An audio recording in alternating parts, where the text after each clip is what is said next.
Online genetic tests are changing the scientific and social landscape. But what happens to our DNA data in the hands of commercial companies? I'm Malika Bilal. And I'm Femi OK. Welcome to the second half of our conversation on the popularity of DNA ancestry testing. Now, to start a test off, you need some saliva. Take a look. Make sure you provide the recommended volume of saliva. You will see the words "fill to" on the side of the tube, and you'll need to provide enough saliva to reach that line. The saliva needs to be liquid, not bubbles. To release the buffer solution, fold the funnel lid over and close it slowly until you hear a snap. Then carefully unscrew the funnel lid and replace it with the tube cap, making sure it's on tight. Gently shake the tube to combine your saliva sample with the buffer. The buffer will preserve and stabilize your DNA for up to 6 months and at a wide range of temperatures. So if your sample travels through a heat wave or a polar vortex, it'll remain safe in the mail. The internet is crowded with services like this offered by 23andMe. They're relatively low-cost DNA tests that suggest that they can trace where in the world your ancestors came from. Now, Malika, you got a test for your dad. Yes, exactly. And then another one. Twice, yes. Yes. We want to know where What all happened? parts of us come from. All right, and what so happened? we first did this test back in 2008. We did it with African Ancestry. The results are here on my screen, and they look, if you don't understand DNA and chromosomes, they might look a little bit confusing, but what we found out was from the Chad and Cameroon regions, what are now present-day Chad and Cameroon, we're descendant from the Massa people, and out of Ghana, we're descendant from the Krobo and the Yu people. Now, my mom, on the other hand, we did those with Ancestry.com, and surprisingly, Nigeria, 41%. How much again? 41%. This is why you're so beautiful. Yeah, 9% Irish, which was a little bit of a surprising for us, and thank you for that compliment. And so how much did you put in that? Because not only did you had, there were two gifts, two lots of testing. Exactly, just in case. And then what difference did that make to your family and to the way you think of your family? Back in 2008, we were really excited. We started planning trips to go back and find. It's just, it's a starting point for maybe this is where we came from. Right, I really love that. I have issues with how do you even know? But that's what that's what this conversation is about. Our community are really as curious as we are as well. So we asked for your questions, and we'll be trying to answer some of those questions, like how specific are the results? What is done with the information once it's relayed to the consumer? Who else has access to it? And can it tell me who my dad is? Now, I know who my dad is, but that's one of the questions. Malika. So you can tweet more of your questions with #AJStream, and our guests will help answer them. With us today, Julie Granca. She's a population geneticist with Ancestry DNA. In Boise, Idaho, Kevin Jones Giddens is a business consultant who found biological relatives through Ancestry DNA. And Joseph Graves is an evolutionary biologist at North Carolina A&T State University. Now, in our last show, Dorothy Roberts, a scholar on race in the U.S. justice system, raised a pretty good point. Here's a video she sent us.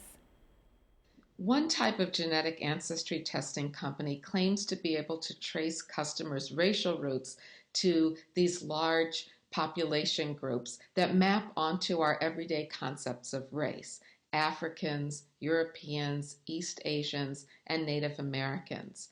But this way of splitting customers' ancestral origins into racial percentages reinforces the myth that human beings evolved into separate, genetically distinct groups that qualify as races. What we call race is actually a social grouping that was invented for political reasons. So, Professor Joe, race is an invented concept. Is that one of the dangers of people doing these tests? Well, the problem, as Dr. Roberts is a good colleague of mine points out, is that people don't really understand the difference between ancestry and biological conceptions of race. And those are, of course, conflated with social definitions of race. Can you do a really quick explanation? What's the difference? Well, if we're going to talk about ancestry, yes, first off, everyone alive is descendant of people who originally came from Eastern Africa. And so when we talk about ancestry testing, we're really talking about more recent ancestry. And again, depending upon what kind of analysis is done, we're really talking about ancestry percentages that come from the last couple of 100 years. All right, so that's ancestry. And So that's relatives within a reasonably short period of time. And yes, then compared to evolutionary time. So you said people don't understand the difference between ancestry and race is? Okay, so when biologists talk about the term race in the context of our field, we're talking about significant differences in gene frequencies between population groups. And we have various statistical ways of testing whether those genetic differences exist or not. Now, it turns out when you do that with our species, anatomically modern humans, all those statistical tests tell us that we don't have biological races. Okay, But the we're average all person the same. doesn't understand that. We're all the same. No, we're not all the same. No? There's a difference between Oh, saying okay. I should have paid we're all more the same. attention in biology. Okay, so and saying that we don't have biological races. we don't have So biological clearly races. What do we have? We have geographically based genetic variation. Okay, And so, got it. for example, take skin color. Yes. People in the tropics tend to have dark colored skin. yes. People Yes. from the temperate zones tend to have light colored Yes, So we don't think geographical. that those are differences, genetics but determines That's races. so important. We Geographical understand- variations, not race. Yes, and it's more these Okay. populations, these more recent distinctions that, Right. you know, there's one often cited statistic is that all the genetic variation, we can think of our DNA as like a pearl necklace with, you know, lots of different colors on it. And actually, if we look at differences between, if we take all the people from a particular group of individuals and we compare that DNA to the group of people from other individuals, there's actually a lot of differences within populations. There's a ton of genetic differences between people, for example, within African populations, within European populations. And there's not a whole huge difference actually between populations.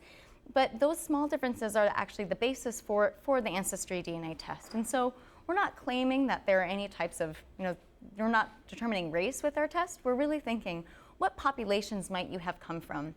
And using the basis of genetic, you know, the genetics of people living here today as a basis for, okay, if they were there for a long period of time, you know, they might seem to represent the genetic character of a region, and we can then compare your DNA to that to try to understand where you might be from. If we We're not understood saying this it's a race. properly, there would be no racism in the world.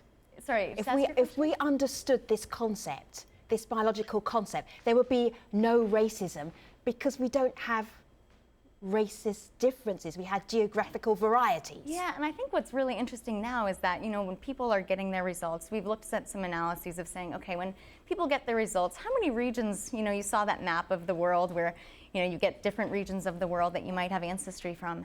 And people actually have ancestry from numbers of regions. There are very few people that have all of their ancestry from one place. And so I think part of it is, okay, you know, I'm actually from multiple regions of the world. And so it's not that this, you know, I'm only from one place in the world. We actually see this evidence of people all around the world mixing together, people traveling around, and that's really in the genetics of people today. You're not one or the other. You're all kind of from all over the world. Go ahead, Kevin. You all are talking all this great science, and it's wonderful, but we are in the world with humanity, with humans. And the science is important, but people want a sense of belonging. I do a lot of research on diversity and inclusion. We like separating, but the most important thing is people want a sense of belonging, to be included somewhere. I grew up in a foster home with white, black, Asian, disabled, everything. And I wanted a sense of belonging, even though I knew they were my foster brothers, but I wanted to know where did I come from. And you can see my face, I'm, you know, dark face, but my chest is light, and my hair was straight. And I grew up thinking I was this mongoloid of what, I didn't know what. So by doing the DNA testing through Ancestry.com, I was able to find where my tribe was, the Giddens tribe. So science is important, and we need more Josephs in the world. We need more analytical minds. But the most important thing is people want to find a sense of belonging, a sense of inclusion. And that's what it did for me. So Kevin, I hear you there. Tiffany is someone who also wanted that same thing. So Tiffany says, I'm watching AJ stream in the newsroom right now. I believe she's in the Al Jazeera English newsroom.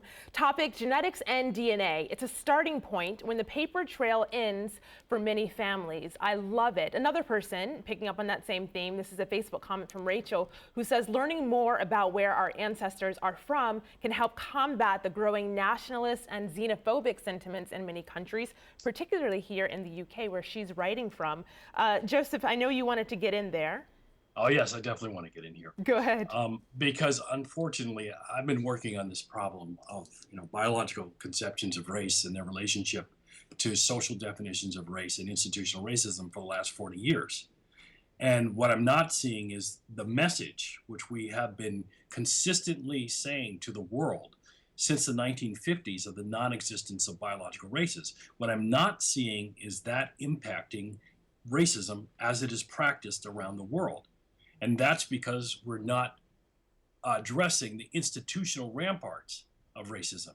Even though people, scientifically can understand that biological races in our species are a myth, we still have strong associations with cultural conceptions of what a race is, what a social group is. And those are what are driving racism in the modern world. It's not just the impact of saying, yeah, we have more genes in common than we have separate. It's really what our societies are doing. Let me just go to some of the questions that came in, because we had a lot of questions from part one. So here's one of them. What is some of the information once it's relayed to the consumer? Who else has access to it? So Kevin, Ancestry.com has your information. Do you know who's looking after it? Do you feel it's safe? I feel it's very safe. A lot of people in the world, when you have fear limits you. I know there's a lot of theories of people breaking in. I feel very confident that the Ancestry.com, their laboratories and the people that work there are very solid. Fortunately for me, I know where Ancestry is. I know you know where they work there. I know where they work, right. And I trust them. Yeah. I think people that are employed at Ancestry.com, they're educated. I feel it's safe. I then have access to give it to whoever I choose. I've opened that file up for my family to see, so I have license to determine who sees that. I control that myself. Yeah, thank you, Kevin. That's a really great segue. At Ancestry, we care a lot about customer privacy. I think it's one of the biggest concerns that we have, and we want to make sure that we know customers are entrusting us with their private information, whether it's where their family was born, whether it's their pedigree, it's their genetic information. And so we are very careful about making sure that all that genetic information is private, it's anonymized in our databases, very limited access to it. And in addition, I think we're strong believers, as Kevin said, in that you control your own data. You can download your raw data. You can share it with other people as you want. You can tweet a link to it if you want. You can download your results and share your results. And at any time, if anyone does not want us to have their data anymore, they can email us or send a message to us, and we'll delete it. We'll destroy their sample, and we will no longer have access to it. So your data is yours. It's been in your body, making you for who you are, and we believe that it's yours. Okay, so that's one company. Here's some other questions we got for the industry in general. This is Jan, who says, what controls exist to prevent sensitive information from getting to unauthorized persons? We heard what Julie had to say about it, but taking a little step further, here's how it's already been done. We got a video comment from someone named Barbara Prainsack, and she shared this example. Another argument that's frequently made is that once the test results are online or they are with the companies can pass these on to law enforcement authorities or use them in other ways. So Joe, when we look at some of the troubling potential outcomes of this, is that one that you were worried about? Yeah, I'm definitely worried about the use of DNA inappropriately by federal and state agencies to profile individuals who may have had absolutely nothing to do with the crime. So, yeah, this is concerning. There's a story I'm looking at here, and it says cops are asking Ancestry.com and 23andMe for their customers' DNA. And when the police ask, you can't say no, can you, Julie? We can only respond to law enforcement requests when required by law. So as I mentioned, security is our utmost concern. And so if someone comes along with absolutely no reason for asking for our genetic data, we will not give it to them. What about if they say, we're investigating a crime, I'm a detective, I want to know this information, or does this person exist in your data bank? Don't you have to give them the information? So we can only do so when required by law. And currently, I think one of our main goals is being transparent about this. So we have a transparency report that we release every year as part of Ancestry. In all of 2015, there were absolutely no requests for genetic information of our customers as a result of that. And so I think that's something that we take very, very, very seriously. And it's not just you, it's Google and Twitter, and there are lots of organizations or companies where the law, police force can actually come and ask you for information, and they kind of have to give that information to them. Malika, where do you want to take us next? Well, just a little pivot of that, because you mentioned some of those other big companies. Sure. So this is a tweet we got in from Black Physicists, who says factors of geology and functional genomics, really big words there, are far too complex for them to be reduced to retail genealogy. They go on to say, and I'm not sure there's any kind of quality assurance oversight to whatever labs are doing these tests.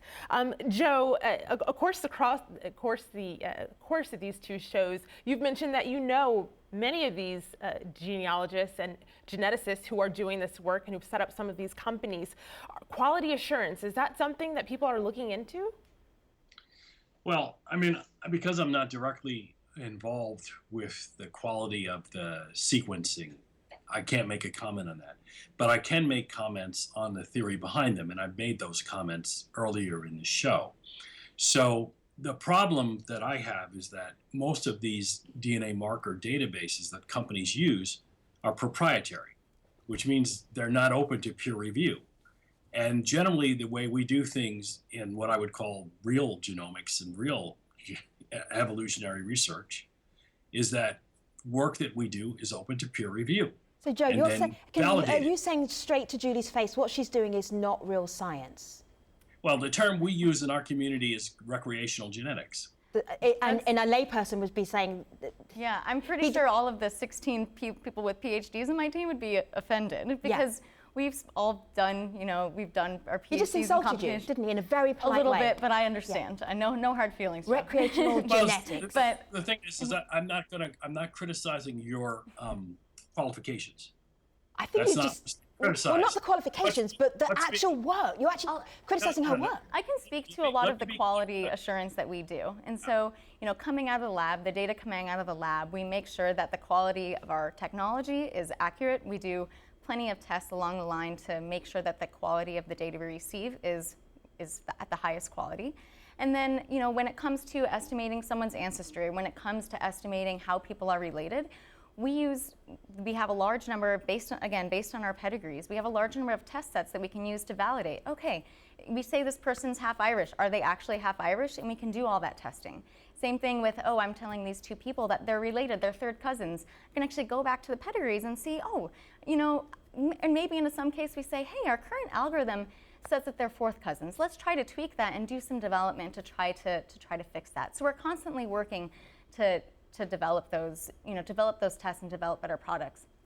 And I guess the one thing I'd address is that you guys are doing that in-house. And I guess the one thing addressed is that, there's a trade-off between, in the scientific community, there's a huge effort on trying to make things public, making sure that if I produce an analysis, Joe could go and reproduce it. And that's hugely important. You don't want anyone to reproduce what you're doing because you're a business. No, the problem is we have customer data. And so we don't want to provide that out to individuals if our highest, if we need to adhere to customer privacy, we cannot make a lot of those data public. And that's at the crux of the argument, is that we would love to be able to have other individuals in the scientific community be able to help analyze their data for the betterment of science. That's what we're in it for as well. But I think the problem is we don't want to release customer information to jeopardize the trust that our customers have already put in us. And that's the crux of the argument there. Yeah, but the problem with that argument is that you just pointed to the fact that you have great security with regard to anonymizing individual data, so that a person like me, if I were looking at that data to validate your methods, wouldn't know who these individuals are. And so we also do research in biomedical areas in which we have patient data, and that data is reviewed by different reviewers who are looking at the research and the analysis. And we don't know who those individuals are, but we can validate the methodologies based upon the techniques and the standards of our profession. And so the problem I have with these private companies is that the analysis they're doing is in-house. And if they all agree that their analysis works for them, and quite frankly, if it turns a profit for them, then they're going to say this is great analysis. Right, Joe and Julie, you've both made your points very clear. Joe, you've made that point. Julie, you've made your point. Malika, what point do you want to make? Well, the point that a few people online are making on Twitter, at least, is that in some cases, it's worked for them. It's given them what they want to know. So here is a tweet we got from someone named Tigatos who says, "Can it tell me who my dad is?" That's one you heard Femi read earlier at the top of the show. But taking it just a little bit further, we actually got a video comment from someone who picks up on that. This is Katie, and this is what she had to say. Hi. One of the things that I find very interesting about ancestry testing is the potential for misattributed paternity, which is finding out that your father is not actually your biological father, which is estimated to happen in about 1 to 10% of births. Most genetic testing companies do forewarn the consumer that this is a possibility, but often people don't fully realize the impact that this can have on a family. So Kevin, you had the opposite thing happen to you, of course, because you wanted to find family. Here's an example of someone who maybe didn't want to find that out about themselves, but for you, that was a positive thing. It was a definite positive thing. And I think a lot of people are afraid of truth, but we need to learn to live on our truth. We need to learn to live and understand that. And we have to be careful not to throw the baby out with the bathwater. With all this science talk, that's great, and you've got to be very careful of what company you go to, but at the same time, we've got to be trusting to say, I want to know this information because for me, it allowed me to live my truth. So I definitely want to find that information out. And I think truth, if you think about it, truth, you're not going to go wrong with truth. You're not going to go wrong with truth. See, Kevin, what I hear in this conversation is Julie and Joseph, we have our scientists, and then we've got the heart, which is you. The heart, the passion, the real person in the middle, explaining why, what the draw is, what the appeal is. I saw an ad for a DNA testing kit, ancestry testing kit, and it pulled all the heartstrings. It's an ad, but I want to show it to you because I feel like this is why people do it. Have a look. In a way, we're all kind of cousins. In a broad sense. In a much more direct sense, you have a cousin in this room. Turn around and guess who it is.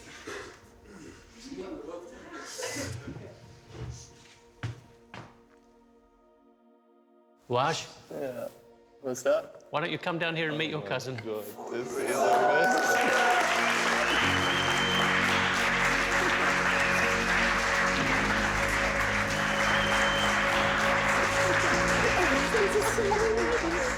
Did you know that? I didn't know I did. This is like, my heart's pounding right now, I swear to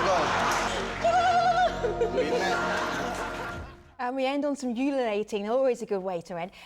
Kevin, I have seen, this is an ad, but I have seen real people having had their test result and they are moved by it. What was your reaction when you got your results back? Well, I was more than moved. When I got my results back, it led me to a cousin who eventually led me to my mother. And we called each other, engaged, and it was more than moving. You know, imagine growing up not knowing who you belong to. You can't explain it. It was wonderful. And I would say to Joseph and all the other skeptics in the world, yes, when penicillin was invented, people were nervous about that. Be careful not to throw the baby out with the bathwater. There's something about it. And so all I'm suggesting is, Joseph, try it. You know, before we criticize it, you're not losing anything by trying it. I think Joseph could actually do his own tests on himself. He is more than qualified. Kevin, this is your mum. When you found your mum, just describe that feeling. Well, the feeling was, I thought she didn't want me, and I discovered that, you know, she had me when she was young. She gave me up for adoption, and she actually wanted me. She was praying for me every birthday. She was praying for me, and so when I felt like I had a place that I belonged and I was wanted, I can't explain it. It was a wonderful feeling. Kevin and Jones, I will always be grateful. Giddens, it's been a pleasure having you on the program. Professor Joseph Grace and Julie Granca, thank you so much for being part of this really intriguing conversation and our online community as well. To be continued, but online. #AJStream. Thanks for watching, everybody. Take care.